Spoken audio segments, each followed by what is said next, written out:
chosen generation, it's time we listen to God. Not because we are strong, but because He is faithful. Not because we understand everything, but because His word understands us. Today we slow down, open our hearts, and listen to the wind of His Spirit as He speaks to us through Romans chapter 8, verses 1 to 39. There is a small bird that lives near a wide, cold valley. Every morning it tries to rise above the cliffs, but the wind often pushes against its wings. Some days it barely leaves the ground. Some days it wonders if the sky is still meant for it. One evening, tired and worn out, the bird rests on a thin branch. It looks up and sees the clouds moving gently, not fighting the wind, but being carried by it. The next morning, instead of forcing its wings, the bird opens them and trusts the current. And slowly, quietly, the wind lifts it higher than it has ever been before. That is what God does for us.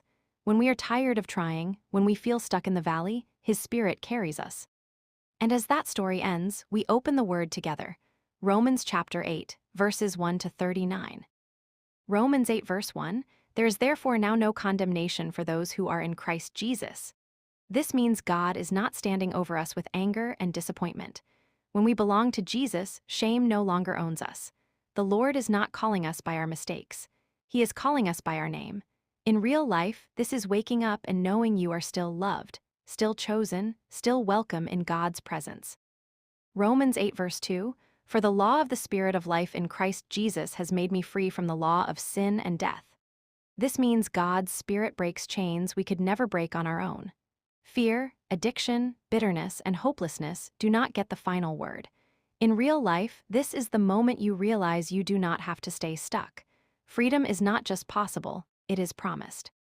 Romans 8 verse 3, "For what the law could not do, in that it was weak through the flesh, God did." This means God did what we could not do for ourselves. Where our strength failed, His love succeeded.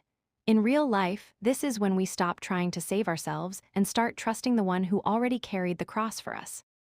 Romans 8 verse 4, "That the righteous requirement of the law might be fulfilled in us." This means God changes us from the inside. He does not just fix behavior, He transforms hearts.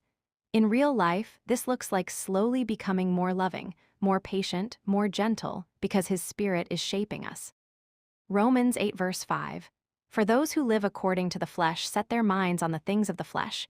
This means what we focus on shapes our lives. When we keep feeding fear, fear grows. When we keep feeding faith, faith grows.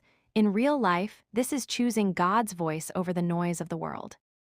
Romans 8 verse 6, "To be carnally minded is death, but to be spiritually minded